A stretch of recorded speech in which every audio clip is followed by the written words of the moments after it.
Fundación Libertad y Desarrollo presenta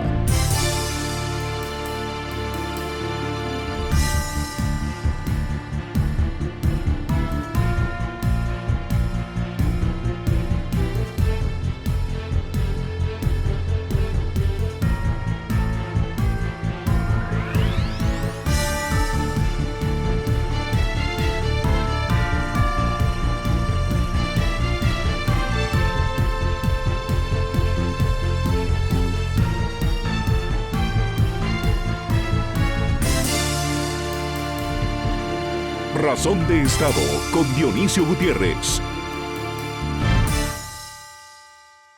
Los seres humanos somos la única especie conocida que tropieza más de una vez con la misma piedra.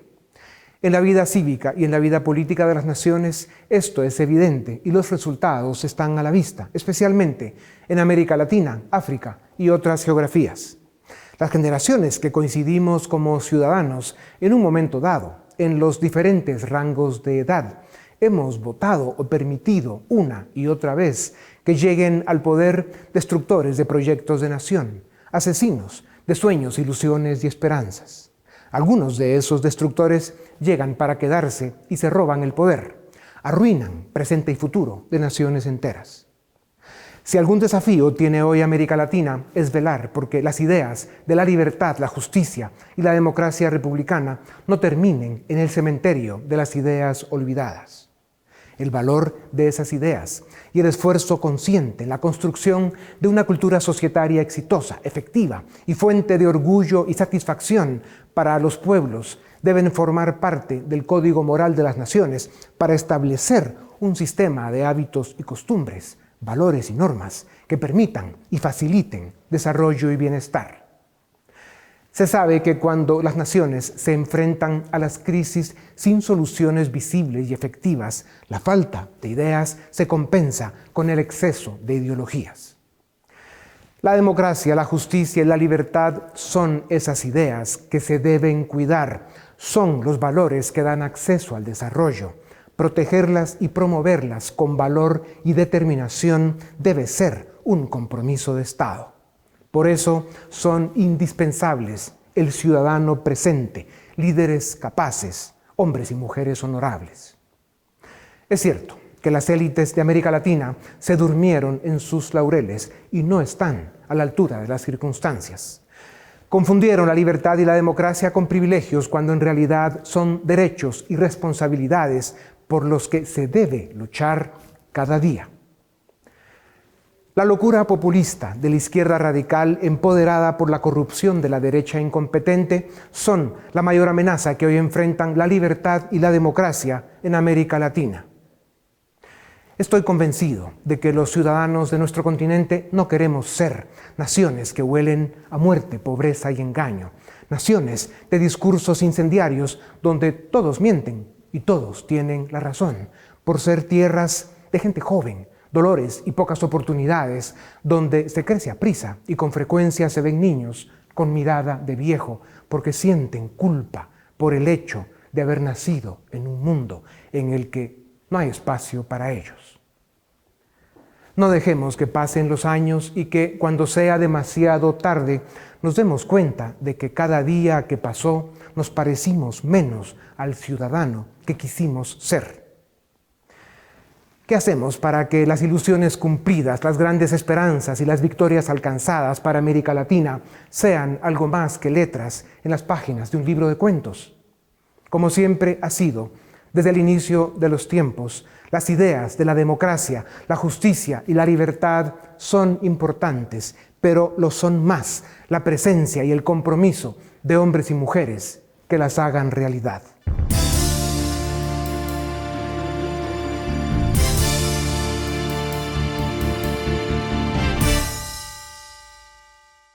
¿Qué tienen en común Cuba, Venezuela, Nicaragua, Argentina, Bolivia y ahora México? Lo mismo que Corea del Norte, Siria, Irán, Laos, Yemen, Rusia y varios países africanos. Cayeron en la trampa del socialismo y del populismo autoritario, en general de izquierda, que les condenará al subdesarrollo, a la pobreza y a la pérdida de su libertad. Otra forma de escribir su desgracia es que son países atrapados por autócratas que convirtieron sus territorios en fincas personales y a sus habitantes en súbditos.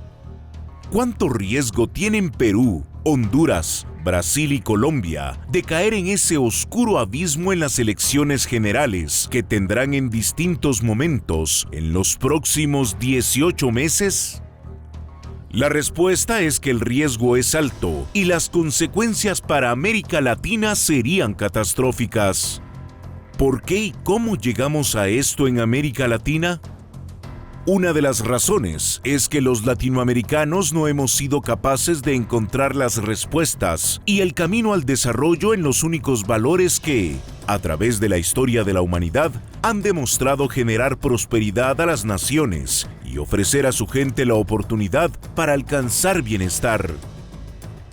Esos valores tienen estos nombres: libertad, democracia, división de poderes, ciudadanos presentes, economías abiertas, educación, atracción a la inversión, creación de oportunidades, políticas públicas que las propician, élites responsables y Estado de Derecho, entendido como respeto a la ley, certeza jurídica y demás garantías que protegen los derechos del ser humano a la libertad, la vida y la propiedad. Estos son los valores que enaltecen y obtienen lo mejor del ser humano. Estos son los valores que construyen naciones de verdad. Entonces, si la primera razón de la posible debacle latinoamericana es que nunca abrazamos esos valores o los abandonamos demasiado pronto, la segunda razón, y no por eso menos importante, es que el fantasma del populismo de izquierda autoritaria está suelto y avanzando a causa de esa derecha incapaz y corrupta que con tanta frecuencia llega a los gobiernos ofreciendo cosas que no cumple y declarando ideas que luego traiciona. La izquierda populista autoritaria y esa derecha incapaz que tanto daño han hecho en América Latina están formadas por grupos criminales que son los causantes del subdesarrollo político que vivimos. El peor de todos los subdesarrollos, pues, es el que esclaviza pueblos a la miseria institucional, al atraso sistémico y a la pobreza. En los últimos 60 años fue mayoritariamente la izquierda populista radical la que llegó al poder por golpe o por la vía electoral, en general, a causa del rechazo de los ciudadanos a la derecha incapaz y corrupta.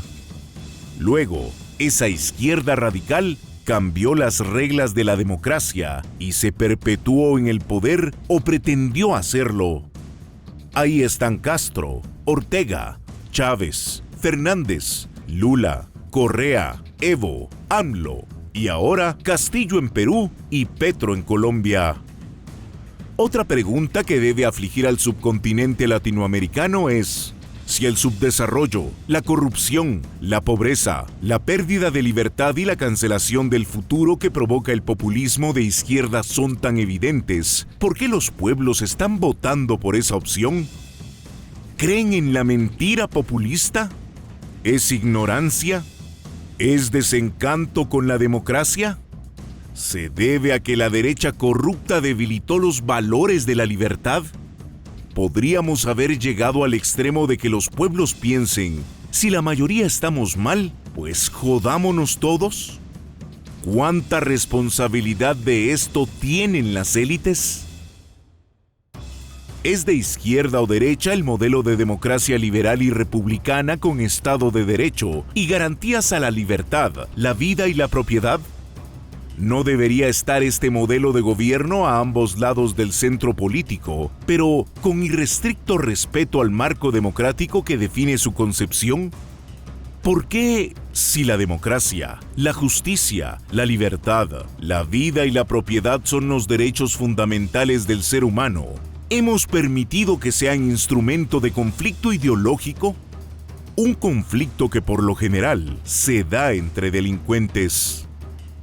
El descontento social, la falta de oportunidades, la debilidad de las instituciones, la indiferencia de las élites y el sentimiento de estar frente a un futuro sin esperanza ha provocado desencanto con la democracia.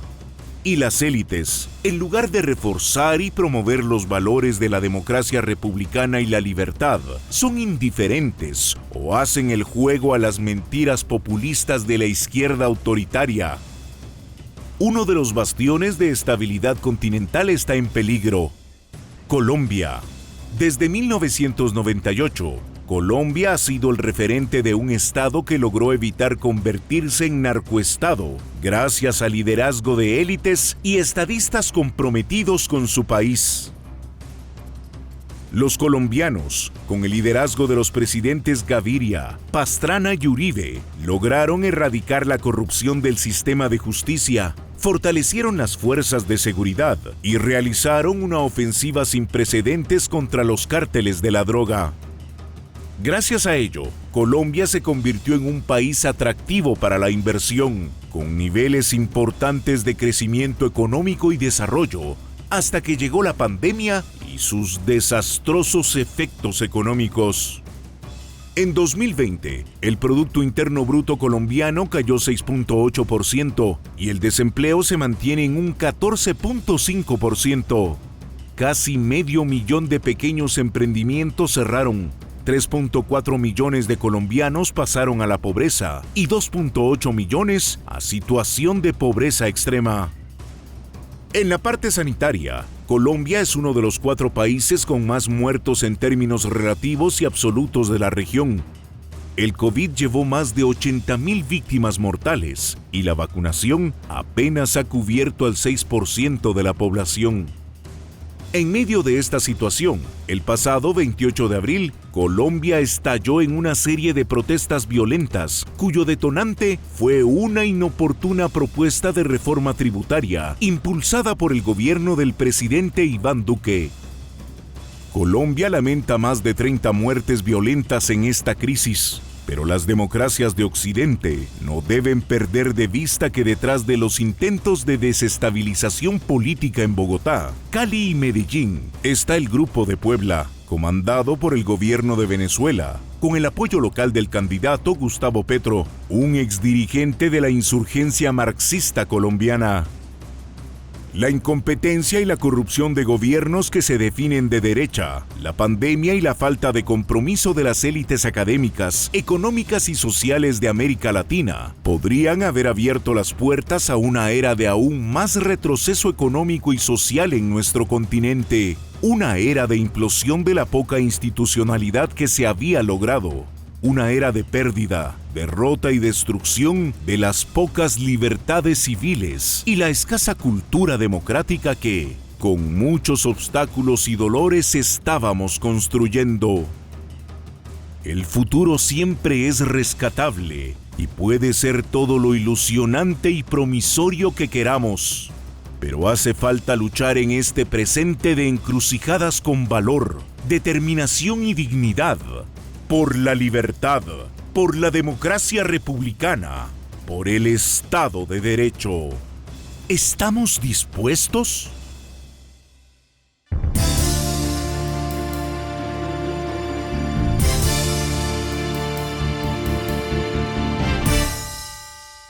Bienvenidos a Razón de Estado. Hoy tenemos el privilegio de presentarles a Andrés Pastrana, presidente de Colombia de 1998 a 2002.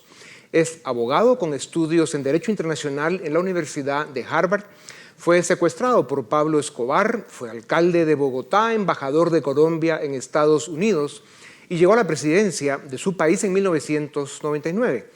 En su primer año de gobierno, el presidente Pastrana, en alianza con el gobierno de Bill Clinton, en Washington realizaron la gran operación cívica, política y militar que se conoce como el Plan Colombia, que fortaleció las Fuerzas Armadas y los organismos de justicia para luchar contra las guerrillas comunistas y el narcotráfico en Colombia. Al dejar el gobierno en 2012, el presidente Pastrana escribió y publicó su libro La palabra bajo fuego, con prólogo del expresidente Clinton. En este libro presenta sus memorias sobre el proceso de paz y el fortalecimiento de las instituciones y de las Fuerzas Armadas colombianas, y hace un resumen potente sobre el saldo positivo que su presidencia dejó para su país. En Colombia quieren y recuerdan a Pastrana como a un gran presidente y en las democracias desarrolladas de Occidente lo respetan por su determinación y su valor en las batallas contra las dictaduras y por su compromiso en la defensa de la democracia y el Estado de Derecho en América Latina. Presidente Pastrana, bienvenido a Razón de Estado. Inicio, muy buenas noches y muchas gracias de nuevo por esta invitación. Un saludo muy especial a los amigos de Guatemala, a los amigos de Centroamérica. Hoy sé que hay una gran sintonía en los Estados Unidos. Muchas gracias. Pues gracias, presidente.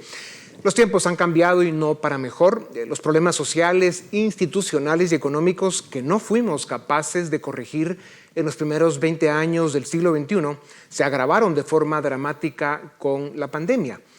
Son millones de latinos los que se han sumado al sufrimiento de la pobreza, la falta de oportunidades y las consecuencias del subdesarrollo político de nuestros países. La política no está funcionando y por eso las democracias tampoco. Las economías no están creciendo a la velocidad que los pueblos lo necesitan y la frustración y el desencanto de la gente con la democracia aumentan. ¿Cuál es su pronóstico, presidente, sobre el futuro próximo de América Latina? A ver, Dionisio, lo primero es que tenemos que tener cuidado con ese tipo de afirmaciones de que la democracia no está funcionando. Ahí hay que tener mucho cuidado.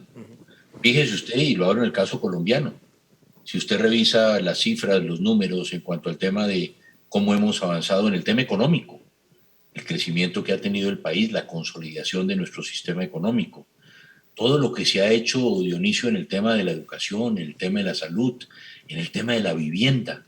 Hay muchas cosas que han venido funcionando y que no podemos decir que nuestras democracias no están funcionando. Desafortunadamente, y nadie lo puede negar, hoy tenemos una pandemia que ha llevado a que retrocedamos. Algunos analistas económicos dicen 10 o más años en que fue todos los avances que tuvimos nosotros en nuestras democracias. Tenemos esa pandemia y por eso yo creo que en todo caso tenemos que trabajar de la mano, pero no podemos llegar precisamente a eso que usted dice. Las democracias sí han funcionado. ¿Qué es lo que están tratando de hacer los amigos de la izquierda? Los amigos de la izquierda precisamente lo que están tratando es de decir eso. Las democracias no funcionan, la institucionalidad no está funcionando y ellos lo que tienen y lo que están promocionando es el caos en nuestros propios países. Y eso es lo que precisamente tenemos que combatir. Yo llamo que aquí esta izquierda organizada lo que está tratando es del adanismo, de tratar de decir nada de lo que se hizo en el pasado en nuestros países, llámese Guatemala o llámese Colombia, fue bueno, sino por el contrario es que ellos van a comenzar a construir un nuevo país. Y eso no es cierto. Yo creo que es mucho lo que se ha avanzado y mucho lo que tenemos que avanzar. Sí. No, así es, presidente. Sin embargo, el sentimiento, la sensación, la percepción visiblemente creciente en América Latina es que hay un descontento con el modelo porque no está funcionando respecto o según las expectativas. Con la inestabilidad política que estamos viendo en Perú y Colombia. Evo Morales de regreso en Bolivia, México en manos de un mesías tropical y populista, Argentina, Venezuela, Nicaragua y Cuba en manos de destructores de libertades, democracias y países, Brasil en peligro, Chile, el referente de desarrollo en América Latina, se enfrentará a una constituyente con enormes riesgos para su democracia liberal. Ecuador con una democracia y un demócrata y un estadista recién electo, pero con demasiado en contra. Y Uruguay en buenas manos, solo son 2 excepciones en este momento. Centroamérica de pronóstico reservado. El desarrollo, presidente Pastrana, solo se alcanza en democracia. Ambas tareas toman tiempo y mucho sacrificio. ¿Qué relación hay entre el deterioro político de América Latina y eso que llaman, lo que usted acaba de describir, el Grupo de Puebla? ¿Quiénes lo forman y por qué tienen tan malas intenciones para las democracias y las libertades de América Latina? A ver, yo creo que es hora de que tenemos que decirlo de frente. Estamos bajo un ataque del Foro de Sao Paulo y del Grupo de Puebla, clarísimamente. Mire lo que pasó usted en Chile, precisamente, y algo semejante en Colombia, por aumentar la tarifa del metro, casi destruyen ese país.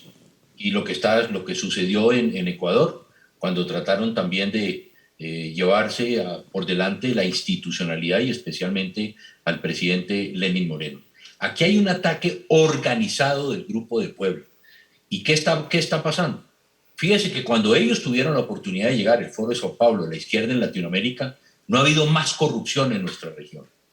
cuando ellos tuvieron la mayor cantidad de recursos, que no los tuvimos mucho de los líderes en América Latina, cuando tuvimos ese boom de los commodities, ¿cierto? Cuando tuvimos hoy ingresos que nunca nos habíamos imaginado, lo que sucedió en Brasil, lo que sucedió en el Ecuador, lo que sucedió en Bolivia, lo que sucedió en Argentina, lo que sucedió en Uruguay, menos en Uruguay, pero lo que tenemos es una corrupción absoluta. Cuando la izquierda tuvo en su poder la posibilidad de mejorar precisamente las condiciones de vida de la gente más pobre, que esa era su bandera, esa era la bandera del Grupo de Puebla, ¿qué nos encontramos? Una corrupción que nunca habíamos visto en la región. Y eso que lo está formulando hoy el grupo de Puebla, el Foro de San Pablo, es precisamente buscar la desinstitucionalización para que este grupo, fundamentalmente todos estos populistas que se quieren tomar la región, regresen. Ya. Y eso es lo que precisamente tenemos que evitar. Ya. Presidente Pastrana, la pandemia, ya lo decía usted, está golpeando muy duro a las familias colombianas y a las latinoamericanas. El PIB en Colombia cayó 6.8%, el desempleo está en 14.5%. 3,5 millones de colombianos pasaron a situación de pobreza y otros 2.8 millones a situación de pobreza extrema. Se calcula que cerraron casi 500,000 de micronegocios durante la pandemia y la debacle no termina. Encima de esto, el tenebroso vecino de Colombia, el dictador Nicolás Maduro de Caracas, hace todo lo posible por hacer daño a su país, uno de los protagonistas del Grupo de Puebla. Se dice que el exguerrillero Gustavo Petro, candidato presidencial, es apoyado por Maduro y por el Grupo de Puebla, candidato en Colombia. Colombia es el gran aliado estratégico de Estados Unidos y un bastión de la democracia en América Latina. Presidente Pastrana, ¿está en riesgo de caer Colombia? Definitivamente mi respuesta es que sí. Y es que sí por una razón. No es un secreto que el Grupo de Puebla, y aquí liderado por Nicolás Maduro y liderado por Diosdado Cabello, usted ve permanentemente Diosdado Cabello, jefe del Cartel de los Soles, hablando de que la guerra se la vamos a hacer en Colombia, que la guerra la vamos a hacer en Colombia y no la vamos a hacer en Venezuela. Y eso es lo que ellos están tratando de hacer, de prender nuestro país con violencia y con caos, como hoy está sucediendo. Igual con el narcodictador Nicolás Maduro. El narcodictador ha venido insistiendo desde octubre, precisamente en una reunión del Grupo de Puebla, decía que la brisa bolivariana comienza ya a llegar a la región y que esa brisa bolivariana muy pronto llegará a Colombia. Tercero, y esto no lo digo yo, esto lo dice, por ejemplo, el presidente del Ecuador, Lenín Moreno. Hace algunos días en un foro en Miami decía el presidente Lenín Moreno que Maduro tenía que sacar sus manos criminales y ensangrentadas de lo que era Colombia, que en Colombia se estaba financiando precisamente lo que está sucediendo hoy en el país, precisamente con recursos que vienen de Venezuela. Entonces, ¿hoy qué tenemos? Hoy lo que tenemos es precisamente dos personas que permanentemente, esto no es un secreto, vienen diciendo que quieren venir precisamente a generar el caos y la violencia en Colombia. ¿Para qué, Dionisio? Para tomarse a Colombia. Colombia es la joya de la corona. Aquí tenemos elementos, y perdón, un minuto más, elementos distintos a lo que sucedió en Ecuador o a lo que sucedió en Chile. Es que aquí hay un factor exógeno que tenemos que tener en cuenta. Colombia, distinto a Ecuador o Chile, en lo que sucedió hace algunos meses, aquí está el narcotráfico, financiando precisamente lo que está sucediendo. Mire lo que pasó con Lenín Moreno en el Ecuador. Buena parte de los recursos que querían ir tras la cabeza de Lenín Moreno vinieron del narcotráfico. Y en el caso colombiano, tenemos no solo el narcotráfico, sino que tenemos a la FARC y al Ejército de Liberación Nacional, que muchos de esos cabecillas y miembros de esa organización ya han sido capturados en estas revueltas. Presidente, se dice que el paquete tributario en Colombia fue el detonante de las protestas, el malestar social e incluso las peticiones de renuncia al presidente Duque. Sin embargo, a finales de 2019 y en febrero de 2020, hubo una serie de protestas en Colombia por el manejo de los acuerdos de paz, denuncias de casos de corrupción y algunas demandas sociales. Usted, presidente, ha reconocido que Colombia tiene todavía problemas serios que resolver y una agenda de desarrollo pendiente, igual que el resto de América Latina. El equipo del presidente Duque es un equipo de lujo comparado con lo que se ve en otros países de América Latina. Aparte de la intromisión y las amenazas que representa el Grupo de Puebla, ¿cuáles son los problemas internos de Colombia que han exacerbado la crisis y aumentado los aparentes niveles de inestabilidad política? Bueno, yo creo que uno de los temas fundamentales, distinto a lo que la gente cree, fue precisamente el acuerdo de paz. Un acuerdo de paz que lo que hizo claramente fue fortalecer el narcotráfico en Colombia, que ese ha sido nuestro karma, el karma del narcotráfico, y que hoy, lógicamente, tenemos que combatirlo. Pasamos de un hectariaje muy pequeño de 40.000 hectáreas que dejamos nosotros después del Plan Colombia a cerca de 250, 300.000 hectáreas de coca sembrada. Pero aquí, lógicamente, hay otros pendientes, si se puede decir. Como le digo, nuestras democracias serán imperfectas, pero mucho hemos hecho por mejorar las condiciones de vida de nuestra gente, y eso se vio en los últimos 10 años. Hoy, desafortunadamente, por la pandemia, hemos retrocedido. Pero aquí hay cosas pendientes, y el presidente Duque lo ha tomado también el toro por los cuernos. El presidente Duque, hoy aquí hay reclamos importantes de los jóvenes. Fíjense, en mi gobierno, con el Plan Colombia hicimos jóvenes en acción y empleo en acción. Jóvenes en acción para que el joven no solamente pudiera estudiar, sino que pudiera trabajar. Y la generación de empleo, que es fundamental. Y eso es lo que estamos viviendo hoy. Que el presidente Duque, hace tan solo esta semana, el presidente dijo, vamos a darle educación gratuita a los estratos más pobres de la población, estrato 1, 2 y 3, en las universidades públicas. Eso es un avance muy importante. Creo que falta complementarlo, porque el joven puede venir del campo a la ciudad, pero si no tiene tampoco dónde quedarse, cómo alimentarse, cómo vivir, va a ser muy difícil. Claro. Y adicionalmente el presidente Duque generó otro programa que era el de darle financiación a los jóvenes para que pudieran tener vivienda también. Entonces se está trabajando y hay otros temas, en el tema de la salud, en el tema de la generación de empleo, que tenemos que hacer esfuerzos importantes y hay que hacerlos, y yo creo que en eso es lo que viene trabajando el gobierno del presidente Duque. Presidente Pastrana, ¿qué pasa si el año entrante gana el exguerrillero comunista Gustavo Petro la presidencia de Colombia? ¿Puede ganar? A ver, yo personalmente, y ya lo he dicho en varias ocasiones, aquí en Colombia vamos a tener en el próximo proceso electoral, ¿qué vamos a tener? Dos caras de la moneda. Una que es Gustavo Petro, representante de ¿qué? Del socialismo del siglo XXI. Lo que quiere Gustavo Petro es llevar a Colombia hacia Venezuela. Es decir, que Colombia se convierta en otra Venezuela. Y del otro lado estamos la centro derecha que vamos a estar trabajando precisamente para decirle hoy a los colombianos, y los colombianos que es lo más importante, especialmente, como decía usted, al microempresario, a ese pequeño, la pequeña y mediana industria que produce el 90% del empleo en Colombia, lo que necesitamos es fortalecer, lo que necesitamos es generar empleo. Y yo siempre digo algo, lo decía el otro día en Miami, y Dionisio no se los puedo olvidar, no hay democracia sin justicia y con hambre. Y yo creo que aquí lo que tenemos que buscar es fortalecer nuestro sistema también, adicionalmente de justicia, y generar las condiciones para mejorar la calidad de vida de los más pobres. Presidente Pastrana, la tensión en la frontera entre Colombia y Venezuela, ya usted empezaba a describir algo del tema, aumenta cada día.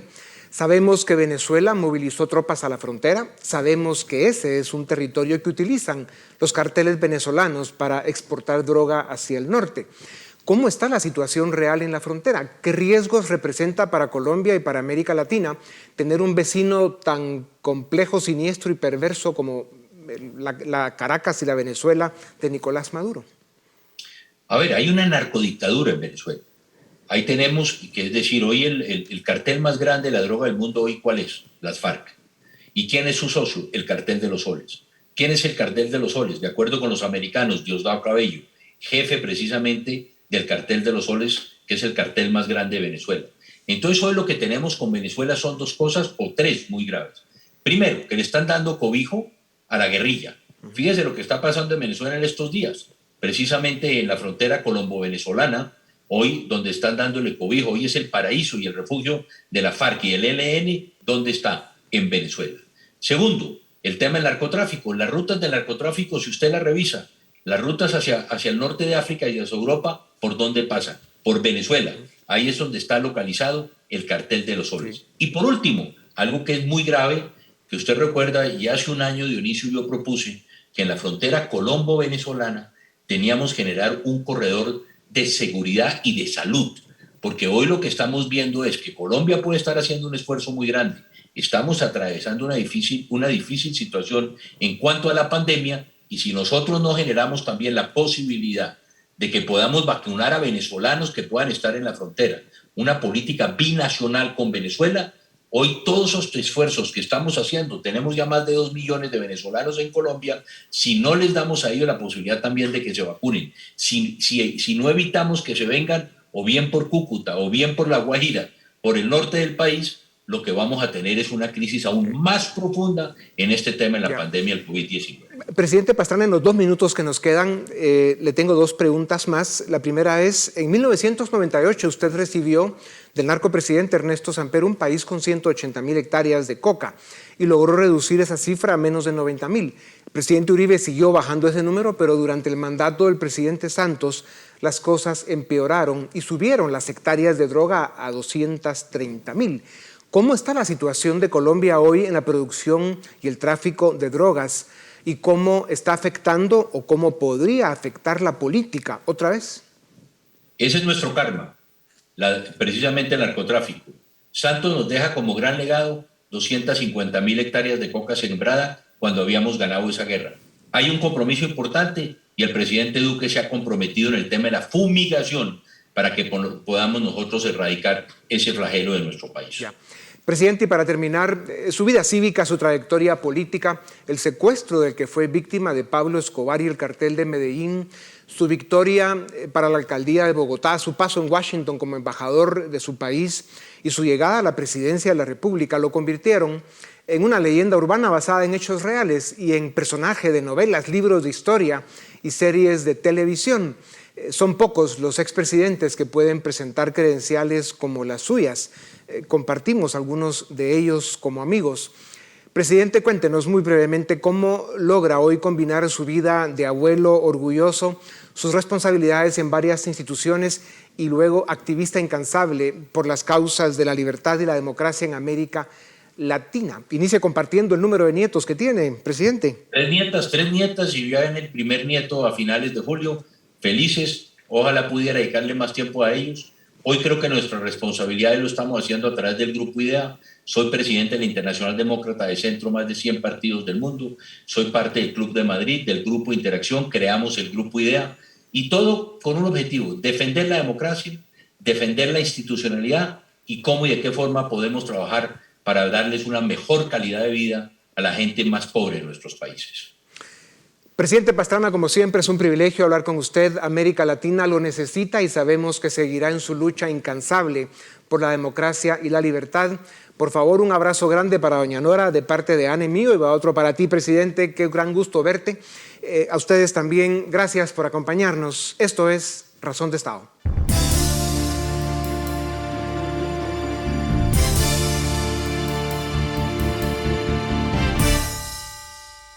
¿Qué tal? Bienvenidos al debate en Razón de Estado. Hoy Casa Llena de la Fundación Libertad y Desarrollo.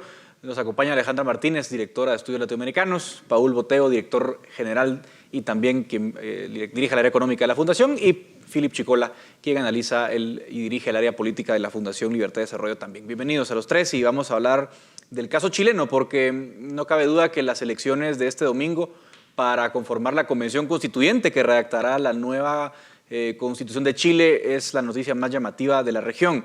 Y para comenzar por la parte más histórica, voy a empezar contigo, Alejandra, para que hagamos un poco el balance desde lo que pasó, desde que en 2019 comenzaron aquellas protestas por el aumento al pasaje del metro y terminamos con una ola de manifestaciones que al final llevaron a Chile a convocar a esta convención constituyente. Ha habido varios procesos, Alejandra, en Sudamérica en los últimos 20 años de reforma constitucional, concretamente en tu país, en Venezuela, en Bolivia, en Ecuador. Entonces yo te preguntaría un poco qué es parecido y qué es distinto, porque obviamente hay similitudes, pero también hay que hacer algunos matices. ¿Cómo analizás en general ese contexto de lo que está pasando ahora en Chile? Wow, pregunta complicada. Bueno, yo diría, por donde comenzaste, que el 18 de octubre de 2019 ocurre un estallido social que prácticamente no nos esperábamos y fue por el aumento de un pasaje del transporte público. Esto detonó en unos días de inestabilidad profunda que, digamos, desembocaron en que el gobierno del presidente Sebastián Piñera llamar a una mesa de negociación que desembocó en la petición de varios grupos de la sociedad civil, etcétera, de una Asamblea Nacional Constituyente, ¿no? Realmente el malestar venía de mucho antes. Habíamos visto síntomas, a pesar de que el modelo económico chileno ha sido sumamente exitoso, de eso nos comentará Paul más adelante, sí habían síntomas de malestar e insatisfacción. A esto se le suma el tema de la pandemia, donde si bien Chile fue de los países que mejor manejó la crisis, tanto de contagios y la crisis sanitaria, como la parte económica en un principio, vemos cómo igual no se pudo contener el descontento. Yo diría que deberíamos ver ambos planos, tanto el largo plazo como el corto plazo, si bien hay un malestar y una desafección hacia el sistema democrático que viene de mucho antes. Creo yo que el 2020 fue un parteaguas porque ayudó mucho a desprestigiar al gobierno, claro, por los cierres tan severos que tuvieron, ¿no? Estamos viendo, si bien la derecha esperaba tener por lo menos un tercio de esta convención constituyente, vemos que esas expectativas se fueron por tierra. Y tal vez una de las cosas que pueden explicar este desplome de la derecha y de la concertación puede ser este 2020 inestable que tuvimos, ¿no? Claro. Paul, digamos que Alejandra menciona algo importante, porque de alguna forma, y bueno, tú estudiaste en Chile, además, Paul, conoces bien el país, además de ser economista, el modelo chileno era obviamente muy admirado, ¿no? Entonces, de alguna manera, a muchos ha sorprendido este descalabro social que vivimos en 2019 en adelante, ¿no? ¿Qué le pasó al modelo, Paul, en tu concepto? Bueno, yo creería que Chile logró un crecimiento económico muy grande en los años 90 y luego en la primera década de este siglo, y digamos salió de la crisis económica que tenía en los años 70, que no fue particular de Chile nada más, sino de toda América Latina, pero que en Chile se vio agravado por el gobierno de Salvador Allende y que tuvieron hiperinflaciones y realmente una crisis muy grave.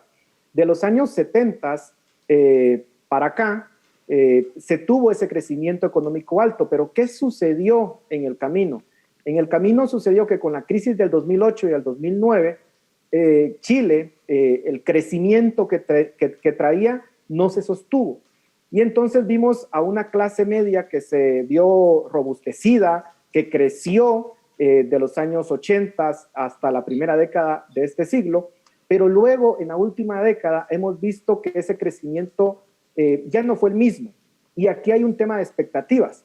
Si esa generación de los 80s, 90s y la primera década de este siglo vieron crecer sus ingresos y tenían una expectativa de mejora a lo largo de sus vidas, lo que vimos es que en la última década eso se detuvo. Y entonces se comienza básicamente a cuestionar el modelo y a decir, este modelo ya no cumple con las expectativas que teníamos. Por otra parte, junto con que no se estaba creciendo al mismo ritmo, también se dio el incremento de la desigualdad. Y entonces parecía que se creía que era un sistema injusto porque ya no se estaba robusteciendo la clase media, pero al mismo tiempo se estaba incrementando la desigualdad. Y por último, yo creo que un tema muy importante es que existía también un sentimiento de que el sistema había sido impuesto básicamente por un dictador, en este caso Pinochet, y que no había sido un modelo que había surgido de un proceso democrático. Y ese discurso fue el que pegó también en gran parte de la población y provocó todo este descontento.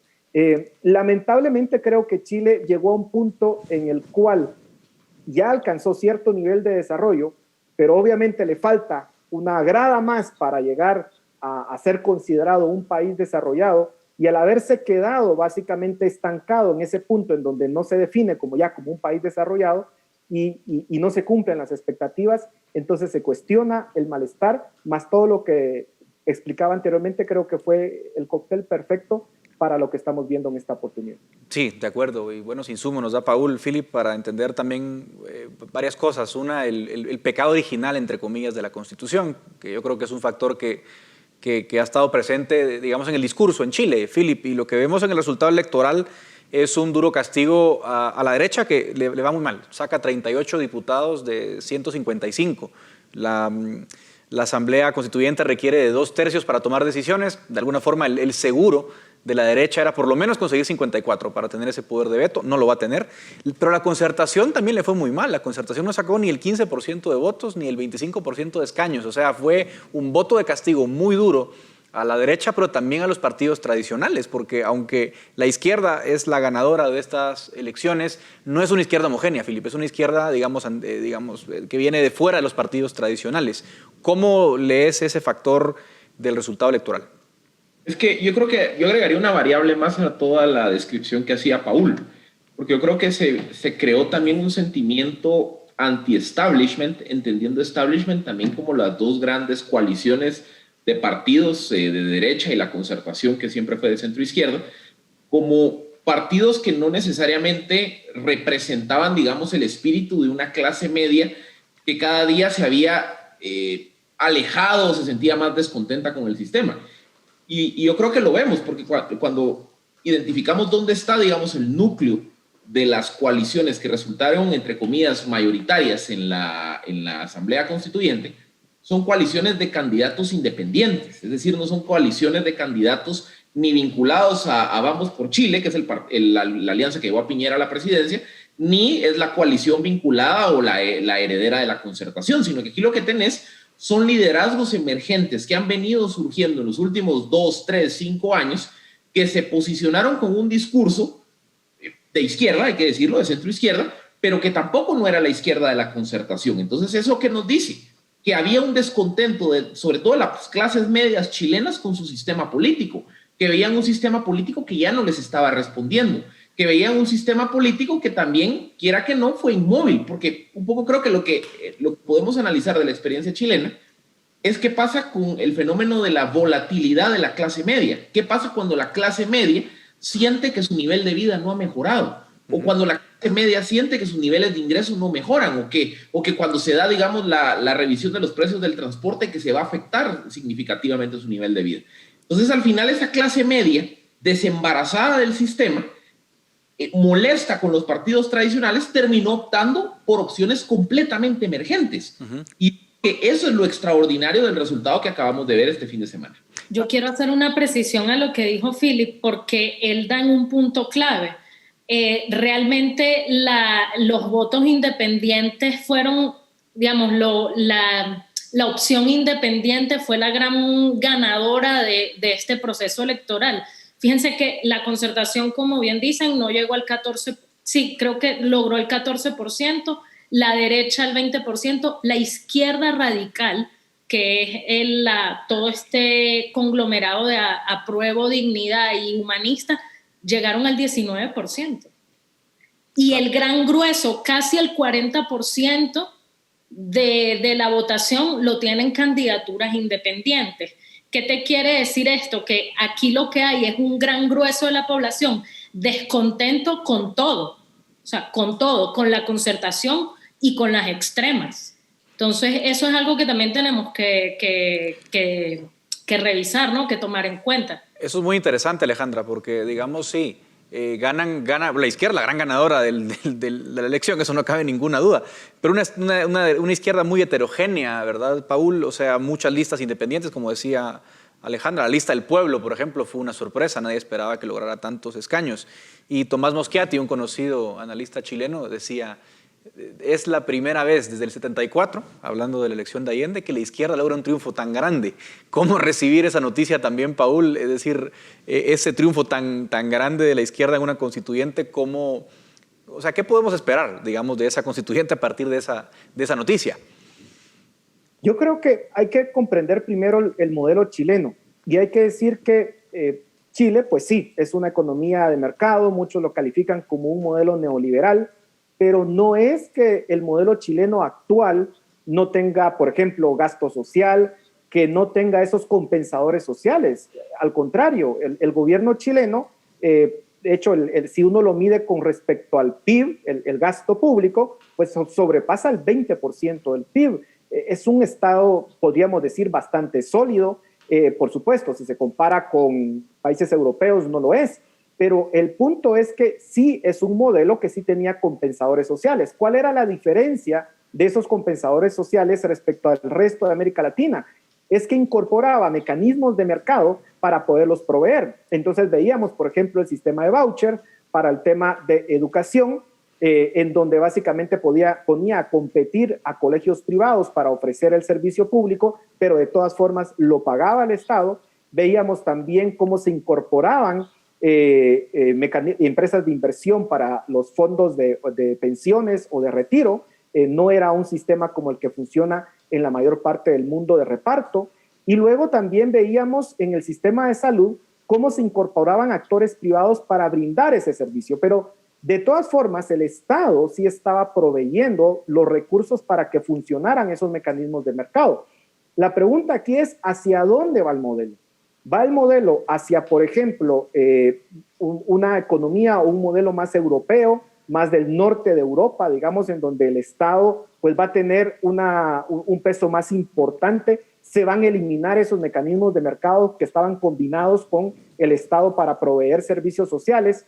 ¿O vamos hacia un modelo, por ejemplo, más como el argentino, más caótico, en donde, por ejemplo, se pierde la disciplina fiscal, en donde se pierde la independencia del Banco Central, que eso es un peligro muy grande, sobre todo porque es una izquierda que es más, como ustedes lo decían, más extremista, no es la concertación, y en ese sentido el modelo también podría irse algo similar a lo de Argentina, lo cual sería muy grave, porque entonces se perdería pues ese baluarte de América Latina, porque el caso de Argentina es el caso de la decadencia de un país que había alcanzado, ya era para principios del siglo XX, una de las economías más importantes del mundo, y un siglo después lo pierde. Y solo quiero terminar con esto, Edgar. O va más extremo, va, por ejemplo, a un modelo como el de Venezuela, en donde, digamos, se quiere intervenir muchísimo más en la economía. Eso, por supuesto, sería un caso muchísimo más caótico para Chile, pero solo termino con esto. Cuando Salvador Allende estuvo en el poder, sí se tenía un modelo similar al de Venezuela en términos de precios máximos, en términos de expropiación de empresas, y sí fue muy caótico ese periodo. Me queda muy poco tiempo, pero voy a hacer la última pregunta y espero que me la contesten de forma un poco concisa, Philip y Alejandro, aunque es difícil. ¿Cómo ven ustedes el futuro? Digamos, Gabriel Negreto, un experto en cambio constitucional, decía, miren, cuando Chávez ganó la constituyente del 99, ganó el 92% de los escaños. Aquí es un caos, es una izquierda un poco desarticulada, cuesta más leerlo. ¿Cómo leen ustedes eso que puede llegar a pasar a futuro? Philip primero y luego Alejandra. Yo creo, y un poco construyendo sobre lo que decía Paul, yo creo que Chile va más hacia un modelo tipo argentino, porque incluso la izquierda más radical a la venezolana tampoco no tiene, digamos, los números para ellos imponer el modelo del constitucional. Lo que creo que va a terminar ocurriendo es que las mismas izquierdas van a terminar optando por un modelo un poco más caótico en donde traten de satisfacer las demandas de todos, haya concesiones a los grupos indígenas, en donde haya una ampliación del gasto público, en donde haya, digamos, un mecanismos sociales muchos más agresivos y quizá con menos participación de mercado, que al final termina siendo un poco, más que un modelo ordenado tipo de la socialdemocracia europea, creo que van más hacia el caos tipo argentino. Y esto es consecuencia de que al final el mismo bloque mayoritario de la constituyente no es homogéneo, como lo hemos platicado. Entonces va a tener que haber mucha negociación y satisfacer mucho los intereses de ellos. Y luego la última parte compleja de todo esto es que la derecha perdió su poder de veto. Entonces aquí a la derecha no le va a quedar más que cruzarse de brazos y ver cómo le pasa al aplanador encima. Alejandra. Sí, yo veo en esa diferenciación una precisión importantísima. O sea, aquí vemos a una izquierda radical y mayoritaria, pero que no la ves liderada por un caudillo, no está conformada alrededor de una persona. Entonces eso es una distinción bien importante cuando comparamos con los casos de Venezuela y Bolivia, por ejemplo, que sabemos que en el 99 Chávez a las 2 de la mañana llamaba al teléfono a la constituyente sesionando, y decía que era lo que tenía que ir en cada artículo. Esto no lo estamos viendo, no hay un caudillo que, digamos, lidere eso. y eso puede ser un anticuerpo. Y tal vez veamos una constitución muy enfocada en una carta de derechos, que será un chirmol, y menos enfocada en una cosa personal a la medida de un personalismo caudillista. Y una última idea para dejarla aquí para la reflexión. Creo que el caso de Chile lo que nos debe dejar finalmente es que el modelo de desarrollo y el modelo económico puede ser muy exitoso, podemos tener a los mejores técnicos, podemos tener a los mejores economistas en el Banco Central, pero si no combatimos la parte de las ideas, la parte de los valores, un modelo exitosísimo como ese se viene abajo fácilmente. Gracias a los tres, fue un interesante debate. Veremos qué ocurre en la convención y seguramente conversaremos nuevamente de esto. Hasta aquí el debate en Razón de Estado.